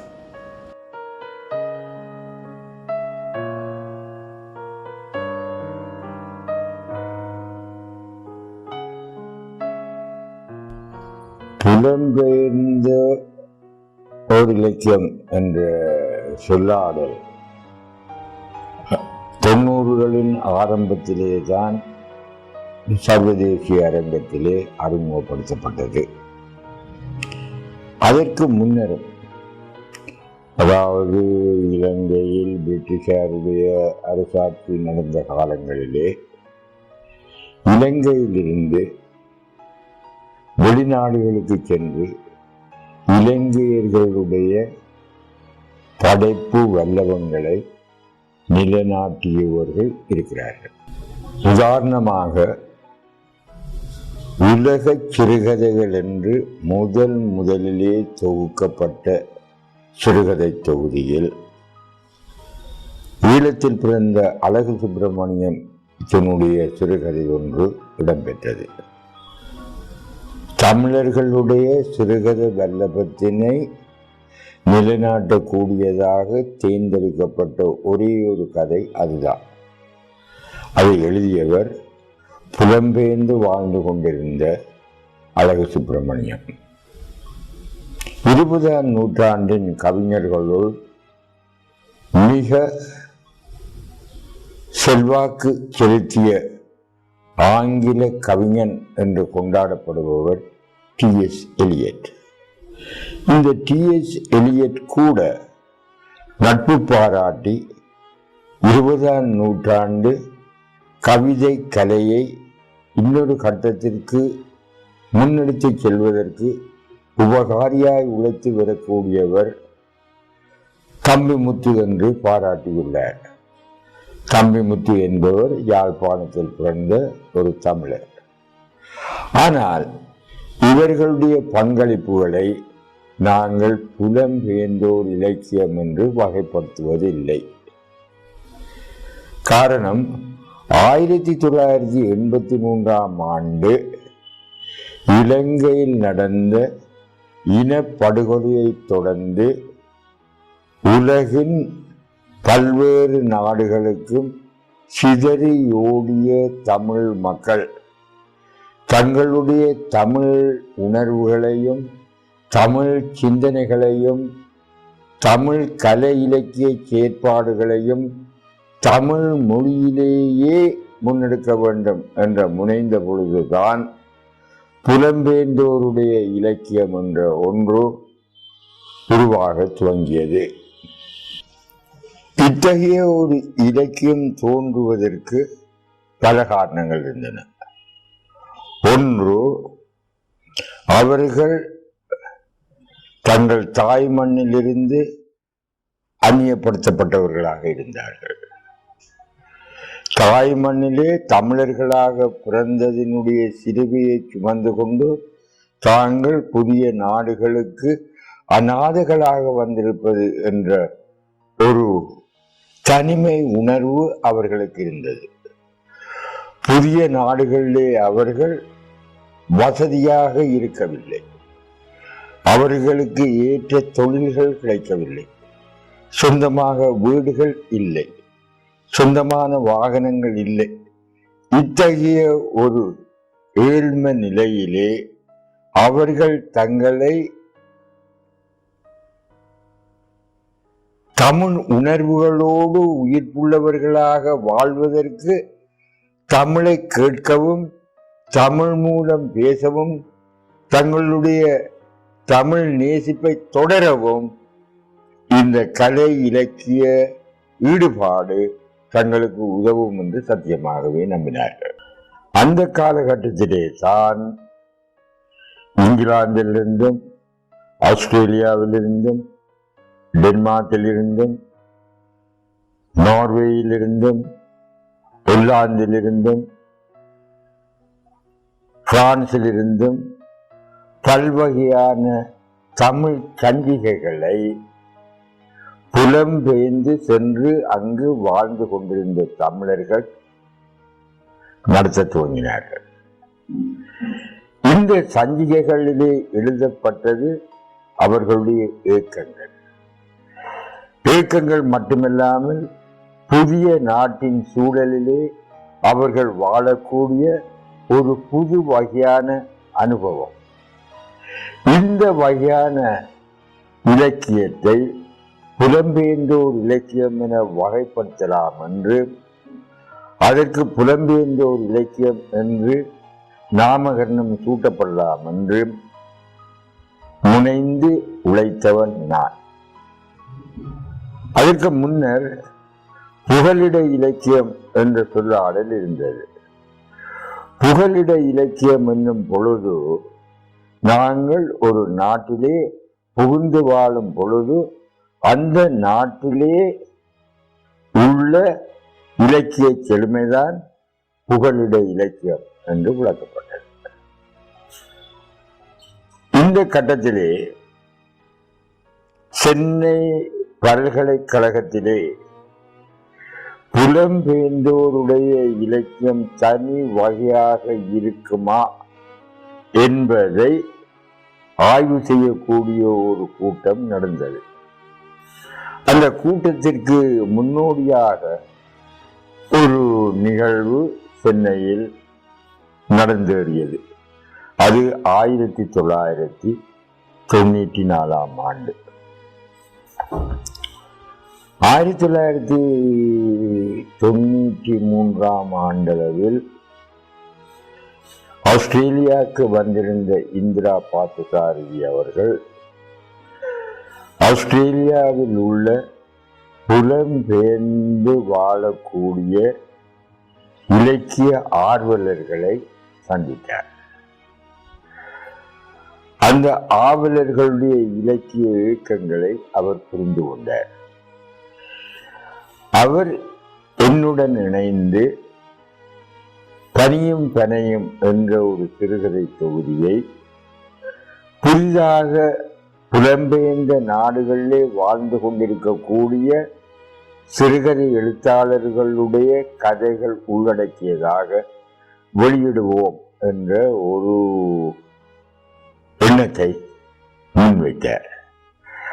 அது செயலாகி அதே ஆண்டில் 1994 ஆண்டு சென்னையிலே பனியும் பனையும் என்ற சிறுகதை தொகுதி வெளியாயிற்று. அந்த முன்னுரை தொகுதிக்கு அப்பொழுது நட்சத்திர எழுத்தாளர் என்ற பெயருடன் உலா வந்த சுஜாதா முன்னுரை வழங்கியிருந்தார். அக்கட்டத்தில் இருந்து ஓர் அளவுக்கு தமிழ்நாட்டில் உள்ள சஞ்சிகைகள் மட்டுமன்றி பல்கலைக்கழகத்திலே பயிலும் மாணவர்கள் ஈறாக புலம்பெயர்ந்தோர்களுடைய இலக்கியம் தனிவகைப்பட்டது என்பதை இனங்கண்டு அது குறித்து பேசவும் ஆராயவும் தொடங்கினார்கள். முன்னர் ஆங்கிலத்தில் மொழிபெயர்க்கப்பட்ட புலம்பெயர்ந்த நாடுகளுடைய இலக்கியங்களை ஆங்கிலத்தின் ஊடாக மொழிபெயர்த்து நாங்கள் வாசித்ததுக்கு பதிலாக இலக்கியங்கள், தத்துவங்கள், வரலாறு போன்றவற்றை ஆங்கிலத்துக்கூடாகத்தான் மொழிபெயர்த்து நாங்கள் வாசித்திருக்கிறோம். ஆனால் இன்றைக்கு எங்களோட பிள்ளைகள், எங்களோட தோழர்கள் அந்தந்த நாடுகளுக்கு போய் அந்தந்த மொழியில் படித்து அந்த வாழ்க்கையில் ஈடுபட்டு அந்த நாடுகளுடைய இலக்கியங்களை, வரலாற்று தத்துவங்களை மொழிபெயர்க்கிறார்கள் என்று அடிக்கடி சொல்லுவாங்க. அது ஒரு புதிய பங்களிப்பாக, ஒரு புதிய பரிமாணத்தை தமிழ் இலக்கியத்துக்கு கொடுக்கும் என்ற ஒரு கருத்து இருக்கு. அதில் எனக்கு உடன்பாடு இருக்கு.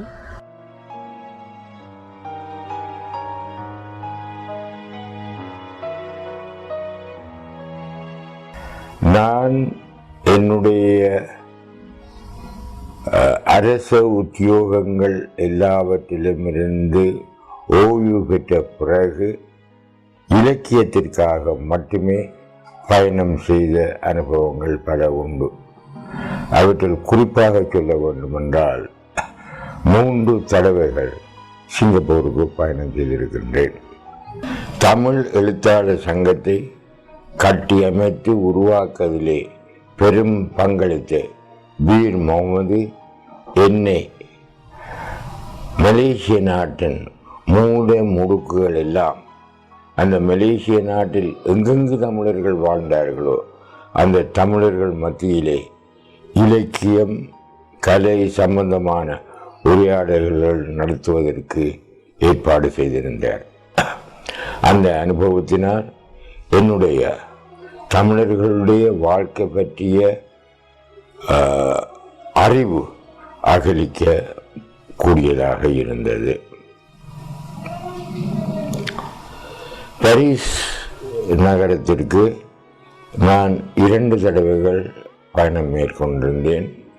2 தடவைகளிலேயும் இலக்கிய கூட்டங்களிலே நான் என்னுடைய கருத்துக்களை பரிமாறக்கூடியதாக, முக்கியமாக அந்த பயணங்கள் மிக பயனுள்ளதாக இருப்பதற்கு எனக்கு மிகவும் உதவி செய்தவர்கள் இன்று கனடாவில் காலம் பத்திரிகை நடத்தி கொண்டிருக்கக்கூடிய செல்வம், மற்றது பிரெஞ்சு மொழியிலேயும் சிறந்த கவிஞன் என்று பிரெஞ்சு நாட்டின் பல்கலைக்கழக பேராசிரியர்களாலும் போடப்படும் கலாமோகன் காரணமாக இருந்தார்.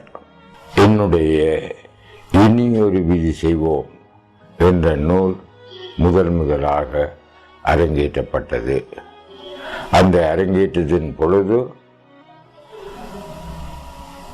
கனேடிய எழுத்தாளர்கள் பலரும் என் மீது சொரிந்த அன்பு இன்றும் எனக்கு இணைப்பான நினைவுகளை ஏற்படுத்தி இருக்கின்றன. அங்கிருந்து நான் இங்கிலாந்து சென்றேன், லண்டனுக்கு. லண்டனில் இருந்த பொழுதும் இலக்கிய கூட்டங்கள் நடத்தப்பட்டது. பிள்ளை என்ற உக்கிர பெருவெளி பிள்ளை என்கிற மருத்துவத்துறையைச் சேர்ந்த ஒரு உயர்ந்த பட்டம் பெற்ற விரிவிரியாளராக பணியாற்றி கொண்டிருந்த அவருடைய ஒரு விருந்தினனாக தங்கியிருந்தேன். ஆனால் லண்டனுக்கு சென்றது அது முதல் தடவை அல்ல, அது 2ஆம் தடவை. முதல் தடவை நான் நைஜீரிய நாட்டிலே இருந்த பொழுது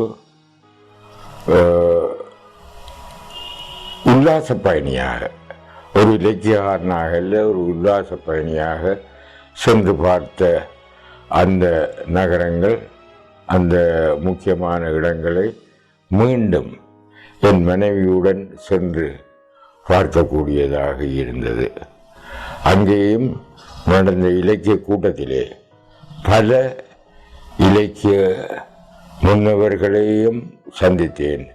அவர்களில் முக்கியமாக குறிப்பிடப்பட வேண்டியவர்கள் மாலி, ஸ்ரீ ஸ்கந்தராஜா, நித்யானந்தன், மற்றது தமிழ் நூல்களை இன்றளவும் தன்னலமின்றி முன்னோக்கி பரப்பிக் கொண்டிருக்கக்கூடியதை தன்னுடைய வாழ்க்கையின் பயனாக கொண்டு வாழக்கூடிய பத்மநாப ஐயர் போன்றவர்களுடைய நட்பும் உறவும் எனக்கு கிடைத்ததை பெரும் பேராக நான் நினைக்கின்றேன்.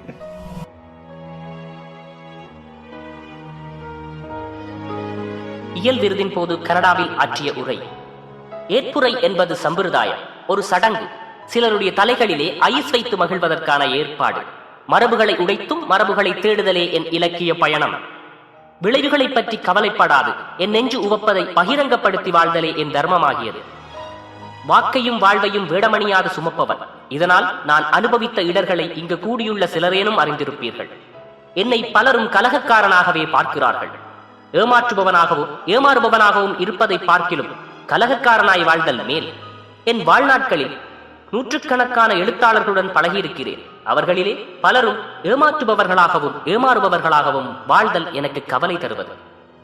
தண்டமிழின் தரமறியா தற்குறியா யானிருந்தேன், மன்றினிலே தமிழ் மொழியின் இமாலயம் இதுவென்று கண்ட நீர்நாணி தலைகுனியும் வண்ணம் என் குருதி செப்பமிடும் என்றும், நாவலன் பின்னே நல்லூரில் பிறந்த தமிழ் காவலன் இவனென்று சகலரும் ஏற்றுரைக்க என இருமாப்புடன் தான் பெற்றிருந்த தமிழ்த்துவ ஞானத்தை பறைசாற்றும் எஸ்போ மேலும் இவ்வாறு கூறியிருக்கிறார். இந்த அதிகாரத்தை எனக்கு தந்தது எது? அதற்கும் ஒரு தசாப்தத்திற்கு முன்னர் நான் பெற்றிருந்த தமிழ்த்துவம் பற்றிய ஞானமே அது. தமிழ்த்துவத்தை ஆட்சிப்படுத்துவதன் மூலமும் தமிழரின் தொன்மையையும் மரபிலக்கிய மரபுக்கூறுகளையும் வசப்படுத்திக் கொள்வதன் மூலமும் படைப்பு முனைப்பு புலமையாக ஊற்றெடுக்கும். விளைவு பாலனாகிவிட்ட பரவச நிலை. இத்தகைய பரவசம் எழுத்தாளர் என்கிற பட்டயங்காவிகளுக்கு வசப்பட மாட்டாது. சங்க காலத்துக்கு முன்பிருந்தே தமிழ் செய்த பாணர் மரபிலே என்னை இணைத்துக் கொண்டதினால் நான் என்னை எழுத்தாளன் என அடையாளப்படுத்திக் கொண்டதில்லை.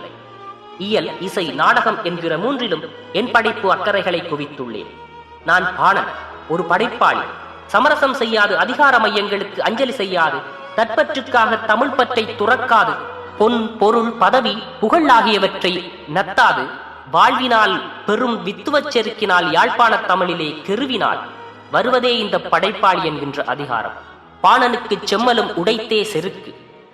இந்த செருக்கு இருப்பவன் என்னை சிங்களன் மதிக்க வேண்டும் என்பதற்காக தன் படைப்புகளை சிங்களப்படுத்தி அதிகார வர்க்கத்தை பிரீத்தி செய்ய அலையமாட்டான். எத்திசை செல்லிலும் அத்திசை சோற்றே. அது போன்றும் கள்ளுண்டால் புலால் புசிதல், காதலில் தோய்தல், மானுடம் பேணுதல் ஆகிய அவனுடைய வாழ்க்கையின் இயல்பான அம்சங்களாயின. அவனை வேடம் புனையும் எந்த ஆசார விதிகளும் கட்டுப்படுத்த மாட்டாது. பாணர்களைப் போன்று இன்றும் நான் ஒரு காட்டானாக தொன்மையான தமிழ் இலக்கிய படைப்பு மரபுகளை பேணும் தமிழ் ஈழனாய் வாழ்வதில் பெருமைப்படுகிறேன்.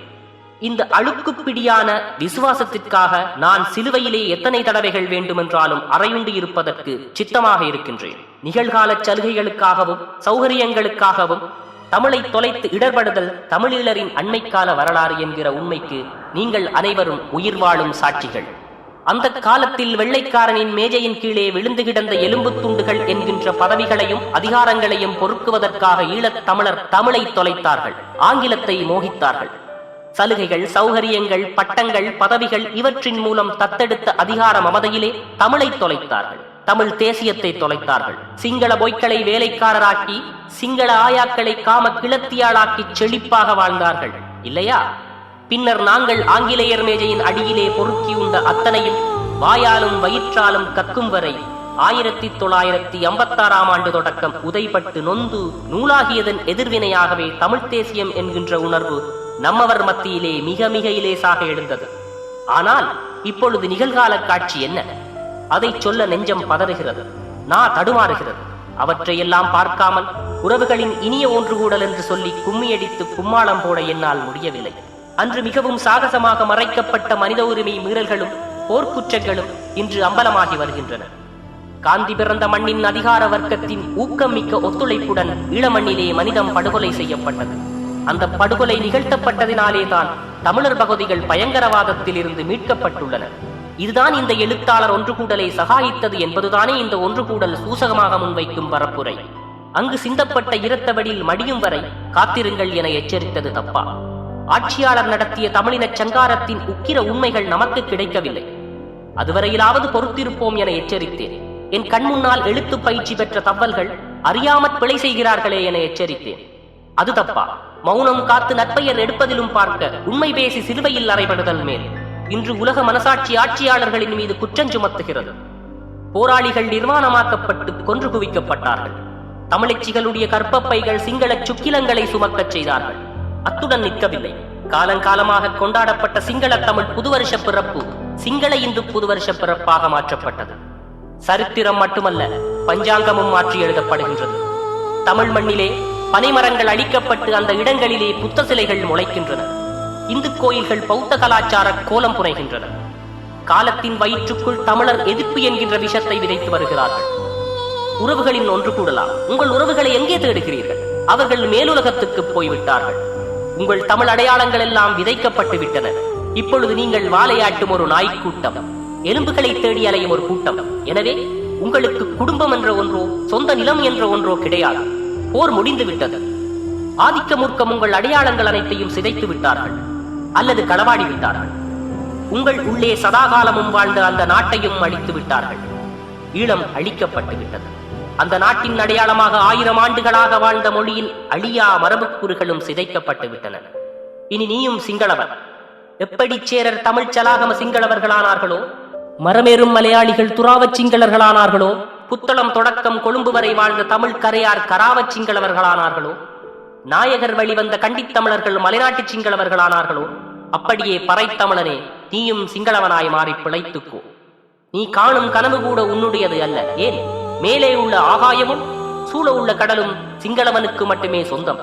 அடிமை பயலே, கற்பு விழுமியம் பண்பாடு என்று பேசாதே. மூச்சிருக்காது. வேலை வேண்டுமா? மதுக்கடைகளிலும் விபச்சார விடுதிகளிலும் உங்களுக்கு வேலை தருகிறேன். இன்றைய புதிய ஆட்சியாளர்கள் உங்கள் சகோதரர்களை வைத்தே உங்களுக்கு தண்டனை தருவார்கள். உங்களை வழிநடத்துவார்கள்.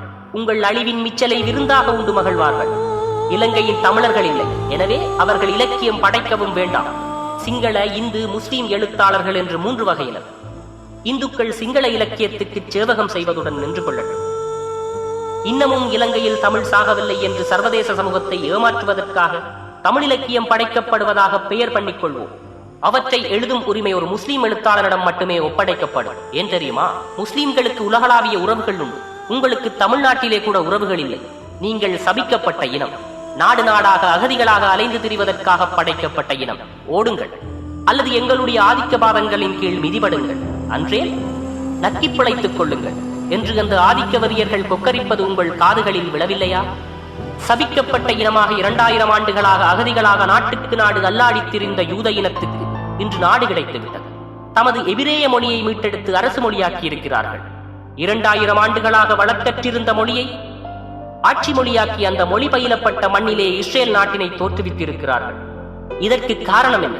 யூதேய மதத்தையும் யூத இனத்தின் தனித்துவத்தையும் அவர்கள் அடையாளமாக அலைந்து அனைத்து நாடுகளிலும் சுமந்து திரிந்தார்கள். புதிய வளங்களை அவர்கள் பெற்றிருந்த போதும் புகுந்த நாடுகளில் தங்களது தனித்துவ அடையாளங்களை கரைத்துக் கொள்ளாது அதனை தங்கள் உயிருடனும் உணர்வுடனும் சந்ததி சந்ததியாக பேணினார்கள். இப்பொழுதும் இஸ்ரேலிலும் பார்க்க அதிக யூதர்கள் ஐக்கிய அமெரிக்காவில் வாழ்கிறார்கள். அவர்களுடைய ஓர்மமும் பணமும் சாதுரியமும் இஸ்ரேல் மலர்வதற்கு பெரும் பங்கு வகித்தது. இதனை நீங்கள் அறிவீர்கள். உலகில் தமிழீழர் அதிகளவில் வாழும் நாடுகளிலே கனடா முதலிடம் வகிக்கிறது. அமெரிக்க யூதர்கள் யூத இனத்துக்கு சாதித்து தந்ததை தமிழீழ கனடியர்கள் நீங்கள் தமிழீழத்திற்கு சாதித்து தருவீர்கள் என்பதை இச்சபையிலே எதிர்வு கூறுவதில் பெருமகிழ்ச்சி அடைகிறேன். இலங்கையில் உள்ள ஆவண காப்பகத்தில் நம் முன்னோர் நமக்கு அளித்துச் சென்ற இலக்கிய செல்வங்கள் அனைத்தும் தனி சிங்கள ஆவணத்தினாலேயே கடந்த 20 ஆண்டுகளுக்கிடையில் திட்டமிட்டு அளிக்கப்பட்டன. நான் எத்தனையோ தடவை குரல் எழுப்பியும் செவிடர் செவிகளிலே ஊதிய சங்காயிற்று.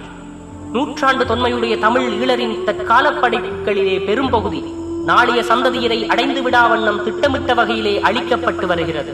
இனப்படுகொலை நடத்தியும் நூல் நிலையத்தை எரித்தும் நடந்த சிங்கள இனவாதத்தின் ஊழிக் கூட்டத்தில் இருந்து அவற்றை மீட்டெடுத்தல் நமது கடமையல்லவா? புலம்பெயர்ந்தோர் இலக்கியம் என்கின்ற கருத்துவத்தை தமிழ்நாட்டில் 1994 அறிமுகப்படுத்தினேன். இன்று தமிழ்நாட்டு பல்கலைக்கழகங்கள் பலவற்றிலும் புலம்பெயர்ந்தோர் இலக்கியத்தை வைத்து அநேகர் முனைவர் பட்டங்கள் பெற்றுள்ளார்கள். ஆனால் இன்றைய யதார்த்தம் தமிழீழரின் இலக்கிய படைப்புகளிலே உலகளாவிய தமிழ் அக்கறைகளை ஏற்படுத்துதல், அந்த அக்கறைகளை ஏற்படுத்துவதற்கான தொகுதிகள் உண்டா? இல்லை. இந்த கையறு நிலையை போக்குவதற்கான என் இலக்கிய பணி தொடர்கிறது. பேராசிரியர் சிற்பி பாலசுப்ரமணியம், செங்கையாளியன் போன்ற பலருடனும் பல தலைமுறைகளைச் சேர்ந்த இலக்கியவாதிகளுடனும் சேர்ந்து பல ஆண்டுகள் உழைத்து 2000 பக்கம் கொண்ட தமிழீழச் சிறுகதை களஞ்சியம், 1000 பக்கங்கள் கொண்ட தமிழீழக் குறுநாவல் கோவை, 1000 பக்கம் கொண்ட தமிழீழர் கவிதை களஞ்சியம், பனையும் பனியும் ஆகிய நூல்களை தொகுத்துள்ளேன். இவற்றை நூல்களாக பிரசுரிக்க வேண்டுமானால் ஏறத்தாழ 10 லட்சம் இந்திய ரூபாய்கள் செலவாகும். இந்நூலை வெளியிடுவதற்கு கனடாவில் வாழும் தமிழ் இளரின் தமிழ் பற்றும் அக்கறைகளும் துணை நிற்றல் அவசியம். இந்த வயதில் கனடிய பயணத்தினை விருப்புடன் மேற்கொள்வதற்கு இந்த யாசகமும் ஒரு காரணம் என்று அறிக்கை செய்வதற்கு நான் வெட்கப்படவில்லை.